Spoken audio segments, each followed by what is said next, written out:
cunoaște ceva nou, informație utilă, da? Să evolueze. Eu mă numesc Ruslan, sunt trader, sunt consultant financiar în cadrul companiei Double Case, da? Deci, după cum ați înțeles și de la doamna Olga, astăzi o să vorbim despre tendințe, da? Și anume despre secretele care le ascund tendințele. Vă plac secretele? Depinde, da? Să spunem așa, informațiile noi mai bine sună, da? Mai ales când ele sunt utile, sunt practice, le putem aplica, da? Și mai ales noi ca trader când le folosim ne ajută să fixăm un profit, este mai plăcut, da?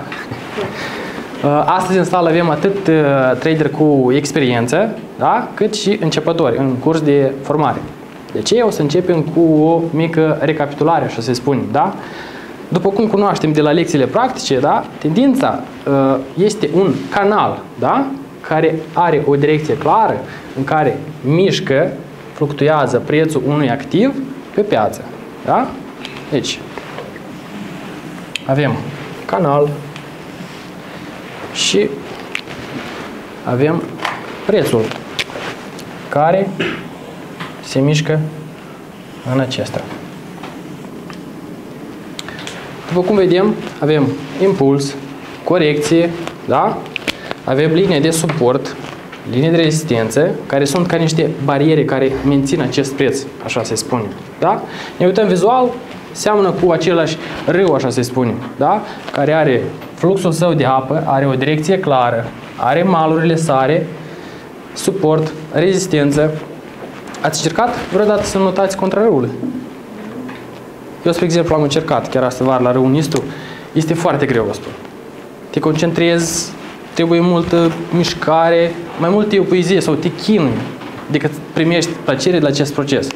Altceva este când mergem în direcția tendinței sau în direcția râului. Ca liniștit, fără mult efort și putem să primim plăcere de la acest proces. Da?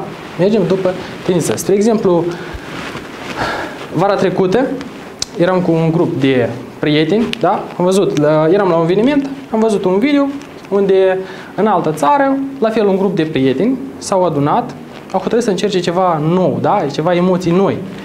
Și s-au gândit să facă un platou sau o luntre, nu barcă, dar o luntre, un platou, care să-l pună pe apă, la fel pe un râu și să pornească într-o mică călătorie, așa se spune. Ne-a inspirat și noi să facem același lucru. N-a fost greu, deoarece eu și un prieten din trecut venim din domeniul construcții, da? Să-l construim n-a fost atât de greu. Principalul intenția contează și scopul. Am folosit, știți, la cooler sunt buteliile de apă mari, da? Dacă le închidem, fac o presiune care mențin o greutate anume deasupra apei, corect? Dacă noi le punem sub un platou, greutatea care o ține, respectiv, este mai mare, corect? Iată așa. Deci, l-am făcut în așa mod ca să-l putem transporta cu camionul. L-am dus de aici, de la Vadul lui Vod, de la Chișinău, la Orheiul Vechi. Acolo sunt două sate, către Jora de jos, Jora de mijloc, 3 sate. Și acolo este direct ieșire la Nistru. Am pus acest platou și am pornit și noi în această mică călătorie. Am luat cu noi la fel, ca să fie mai interesant, un grătar frumos, să nu ne plictisim, da? Și un plus foarte mare a fost că unul dintre prietenii noștri este din domeniul cultural, așa să spunem, sau la evenimente mai mult. Am luat o ghitară cu el. A fost o atmosferă foarte frumoasă. Și iată așa, de la Orhei, în câteva ore am ajuns la Vadul lui Vodă. A fost foarte plăcut. Chiar vă recomand, dacă aveți posibilitatea cu barca să ieșiți pe Nistru, da? Sau poate Lundri nu o să aibă toți. Este un proces foarte plăcut. Te ești dus de apă, nu ai griji, nevoie, ești izolat de probleme, de serviciu, de tensiune psihologică. În final, când am ajuns, da, aici la Vadul lui Vodă, am simțit o ușurare, da? De ce? Deoarece în timpul acestui proces noi am mers după direcție. Au fost și perioade mai grele, perioade mai ușoare, da? Depinde de fluxul apei. Acum avem impulsuri și colecție. Undeva am mers mai repede, undeva mai încet. Iată așa și în piață, da? Avem impuls, corecții, linii de suport și rezistență. Deci, prețul de multe ori se mișcă, da? Deci, aici avem următorul impuls, care ajunge aici, face o corecție. Aici, după tendință, prețul trebuie să se miște în sus. Corect? Dar avem o străbatere, așa se spune. Din corecție se face impuls. mulți pot să creadă că acesta este un semnal de întoarcere a tendinței. Corect? Dar prețul de aici continuă mișcarea mai în sus, aici poate să se rețină, da? Mulți se gândesc că pleacă în jos, se schimbă tendința, ne orientăm pe altă poziție. Dar prețul de aici pornește și iarăși continuă mișcarea ascendentă frumos. Ați întâlnit așa situație în piață? Deci, dacă o să ne uităm, avem aici un trend exemplar, așa să spunem, da? Frumos. Rezistență, impuls, corecție, impuls, corecție. Mai departe este un pic mai straniu. Știți, ca copiii, eu, spre exemplu, când eram mai mic, veneam de la școală, știm că după școală venim acasă, din punctul A în punctul B. Ce făceam? Ne mai jucam cu un prieten, mai opream la stadionul de fotbal, mai jucam acolo fotbal. Când ajungeam, mai opream, mai făceam abateri de la drumul nostru, dar în final mențineam adică aceeași direcție. Deci, după cum spune Thomas de Mark, da? Mai eficient este în piață ca să unim două puncte. Dacă noi o să încercăm să unim mai multe puncte cu o linie, doar cu o linie, o să fie posibil. O să fie mai greu. Da? El spune așa, ne orientăm la prețul actual din piață cu cel anterior.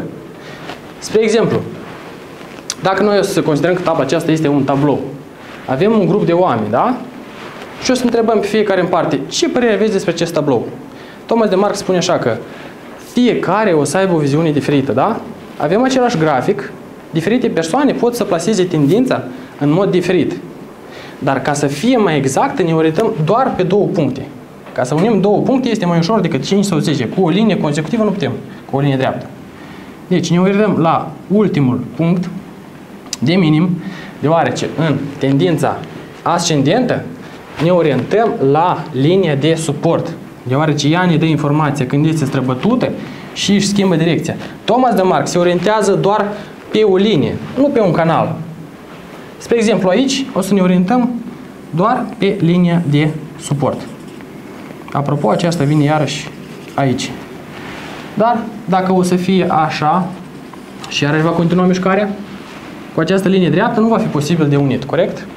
De aici, noi o să unim nu cu acest punct, care este la același nivel, dar este o condiție. Unim cu anteriorul său, care trebuie să fie mai jos. Cu acesta. Și o să prelungim și ne va da mai multă informație. Pentru aceasta o să mergem pe grafic, ca să fie o explicație mai clară, așa să-i spunem, o viziune mai bună.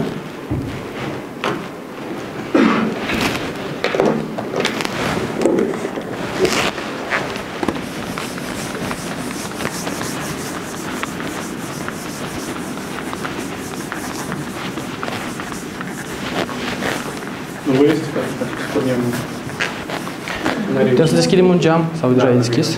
Cred că mai bine. Domnule, hai să dați, vă rog, la... persoanele care stau sub poziționare.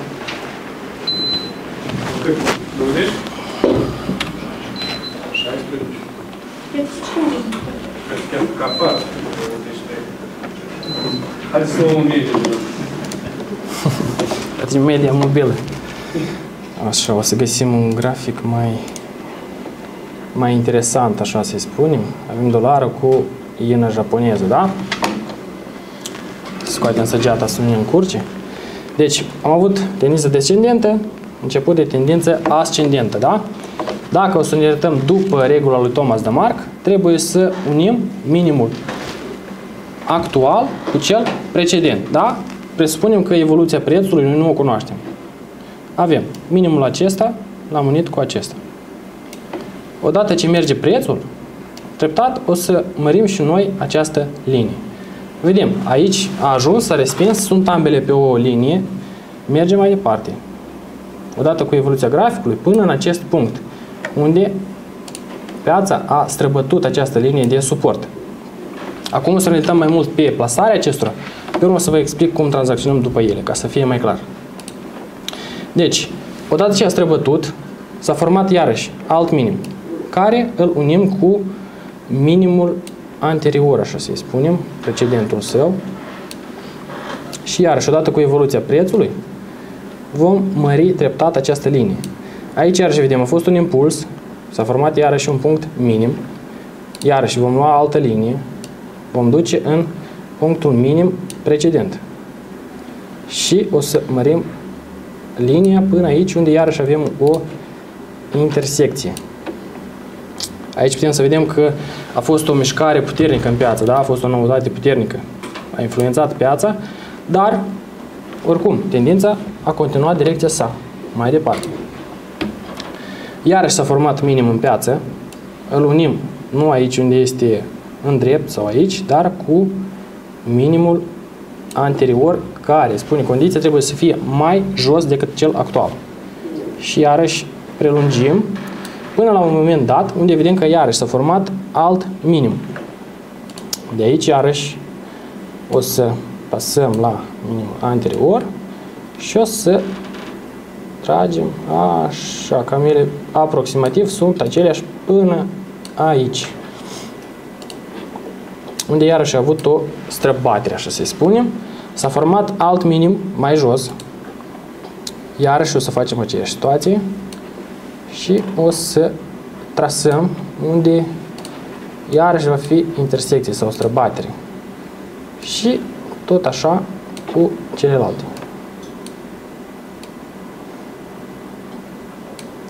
Deci, Thomas de Marc spune că plasăm această linie de la dreapta spre stânga. Nu ca de obicei cum plasăm noi tendința, da? De jos în sus, dar de la dreapta la stânga. Și așa o să mergem mai departe. Avem iarăși alt minim care o să-l unim cu anteriorul său. Vedem o respingere puternică. Uitați ce mișcare puternică. Acum să vorbim despre tranzacționare după ele. Așa. Deci, odată ce s-a format alt minim în piață, iarăși vom plasa din acest punct la minimul său anterior. Și vom trasa această linie în sus. Da? Deci, iarăși, am avut alt minim, s-a intersectat, s-a respins de aceasta, e ok, merge linia aceasta. Până în punctul dat, unde a intersectat sau a străbătut acesta. Deci, revenim înapoi. Avem început de tendință, da? Știm, s-a respins, ordine de buy. Ajungem aici, apropo, aici putem să folosim și nivelele, da? Sau alți indicatori care o să ne dea ieșirea. Deci, avem buy, mișcarea a fost impuls, avem două lumânări de sell, putem să închidem tranzacția, da? Este corecție, nu întreprindem nimic. S-a respins de aici, iarăși buy, apropo, o lumânare falsă, nu falsă, dar a avut o umbră puternică. Mișcarea oricum a continuat. De aici, iarăși, buy, până menținem până la început de corecție, așa să spunem, unde putem să închidem tranzacția. Exact aceeași situație și aici. Sau am putut să menținem aceste tranzacții de-a lungul până când s-a ajuns la zona de străbatere a acestei linii, da? Am avut buy, buy, buy, buy și le-am închis aici în punctul care a străbătut, anume unde a străbătut. Uitați-vă câte poziții s-a putut de menținut pe termen mai lung și de a tripla profitul.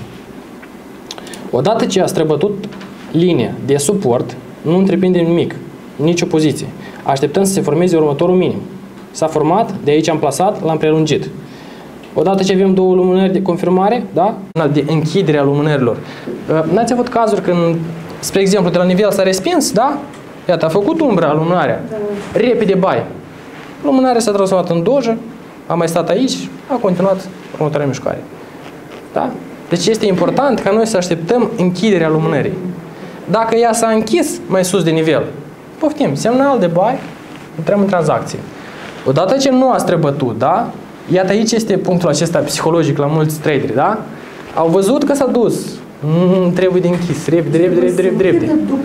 Dacă s-ar fi închis după nivelul da, dacă se închidea lumânarea aici, cu corpul ei, adică s-a fixat prețul aici, închideam tranzacția. Da?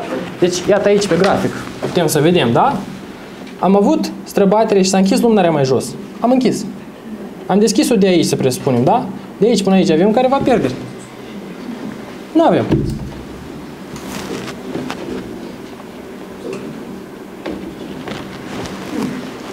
Totul este clar până aici? Da, foarte bună metodă, dar care este procentul de reușită? Știți că tot spun. Deja o să-l aplicați în practică și o să vedeți cum funcționează. Cum a spus și doamna Olga, cum a atenționat dumneavoastră, da? Orice informație este utilă atunci când noi o aplicăm în practică. Da?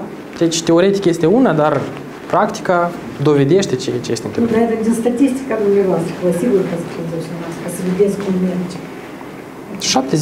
70-80, așa. Asta e cu o aproximație, depinde și de perioadă. Dacă o testăm pe o perioadă mai lungă, putea să fie alt rezultat. Mai bine în H1 sau în alt? În H1, de ce și-am ales perioada de H1? Din câte eu am observat, lucrează mai bine în H1. Apropo, foarte bună întrebare. Adică nu lucrează bine pe cotațiile mai lente, știți, euro, dolar, ăștia. Trebuie ceva mai volatil. Vedeți aici cum avem o tendință mai agresivă. Respingeri, mișcări frumoase, profit. Iată așa, când este tendința mai agresivă, mișcările mai clare de impuls și corecție, lucrează destul de bine, da? Lucrează destul de bine. Da, adică dacă avem un euro-dolar care e puțin și lent, atunci nu prea. Trebuie o cotație așa, destul de volatilă, știți cum. Nici prea tare, nici prea... Așa, destul de ok.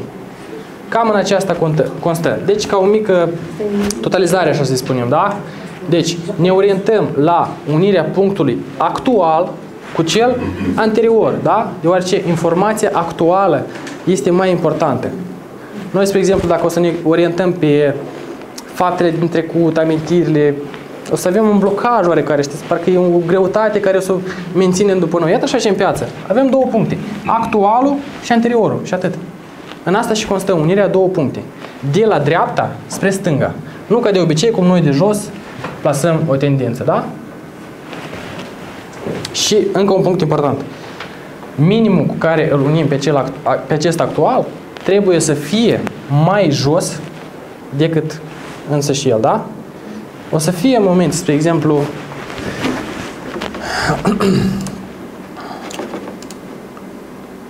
așa, să spunem aici pe grafic, da? Iată avem minimul acesta, da? Nu îl unim nici cu acesta, nici cu acesta, nici cu acesta. Îl unim cu unul care este mai jos decât el.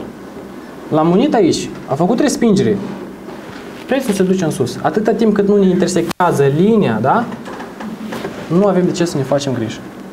Și trebuie să fim atenți la formarea următoarelor minime. În tendința descendentă... Uite, asta mă spun. Că în invers, ce facem? Așa. În tendința descendentă atragem atenția la punctele deja maxime. Da? Deci, iată. Avem puncte maxime. Așa, fugitiv că ne presează timpul. Cam așa. Acesta așa. Numai că ele toate trebuie prelungite ca să vedem iarăși unde ele se intersectează. Cam așa. Deci, în tendința ascendentă ne uităm la minime. În tendința descendentă ne orientăm la maxime. De ce? Deoarece ele ne dau semnalele când este străbătută această linie și poate să aibă loc schimb de direcție a prețului. Să se schimbe tendința și ne orientăm la alte poziții.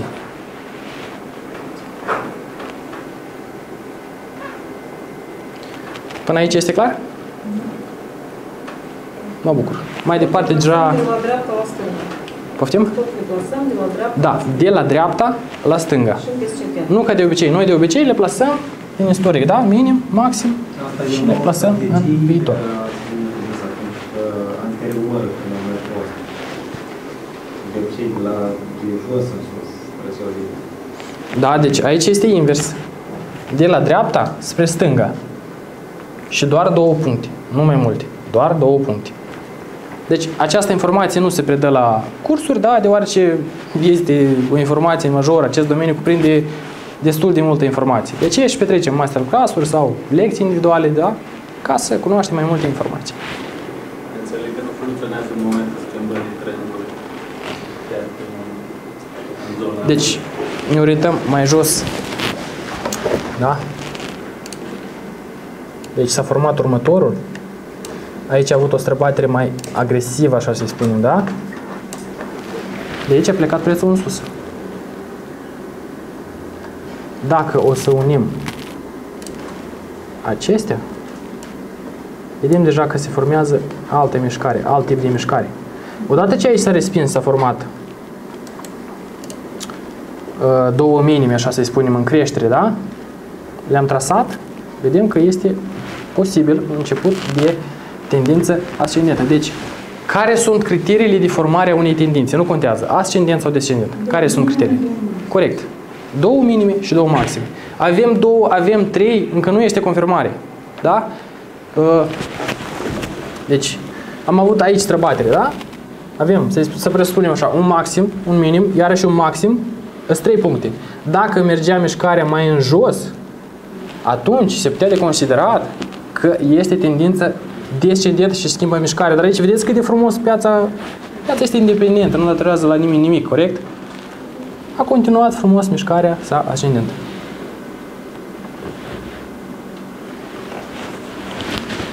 Deja mai departe colegul meu, Mihai, domnul Mihai, o să vorbească despre alte informații.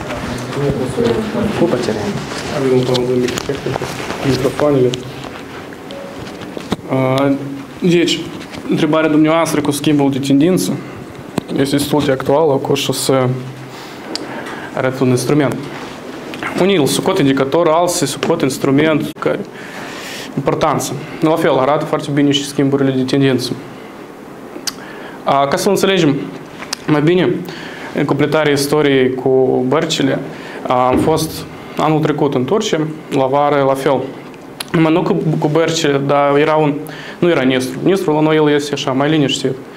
A fost, haideți să spunem așa, un râu foarte agresiv. Și erau, și încă o dezbatere. Eu vorbesc mai mult limba rusă și câteodată eu pot să trec la unele cuvinte în limba rusă, așa că, sau chiar să spun și o frază. Însă o să mă stări să vorbesc în română, bine? Și deci era o excursie în care ghidul ne-a spus: haideți, ia că putem acum să luăm 20 de oameni care suntem în excursie, ne punem pe o barcă mare și să ducem pe râul acesta. El era extrem de puternic și foarte periculos. Și eu cu unicul meu spun, da, nu, haideți dați-ne o canoe, pentru că știți cum este acolo, se plasează două persoane una lângă alta și deja mai departe independent. Instructorii ne-au avertizat că vedeți că este foarte periculos, pentru că, în primul rând, n-ați avut experiență și, în al doilea rând, apa este agresivă.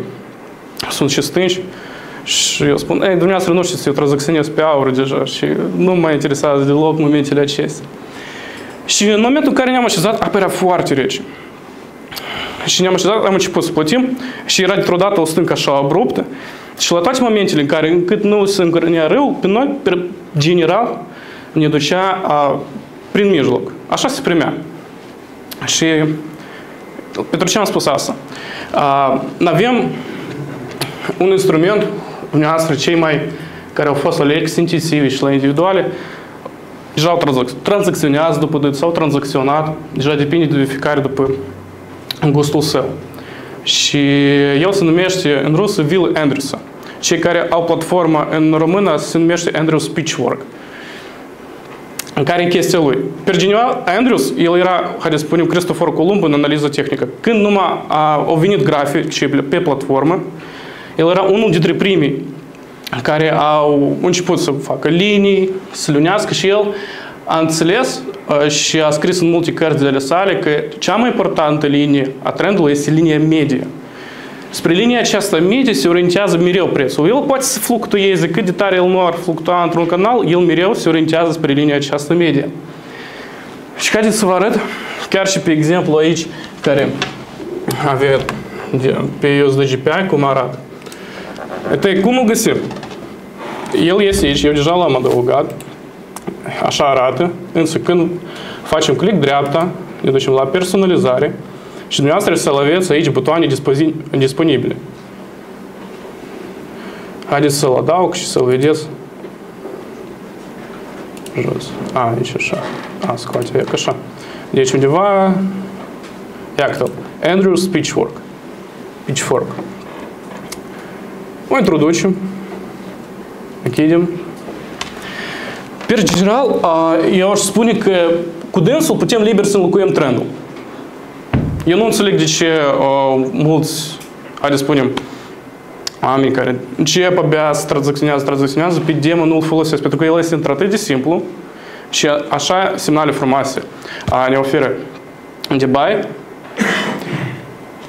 El este, haideți să spunem așa, el este mai sofisticat în amplasare, pentru că trebuie să știi 3 puncte principale.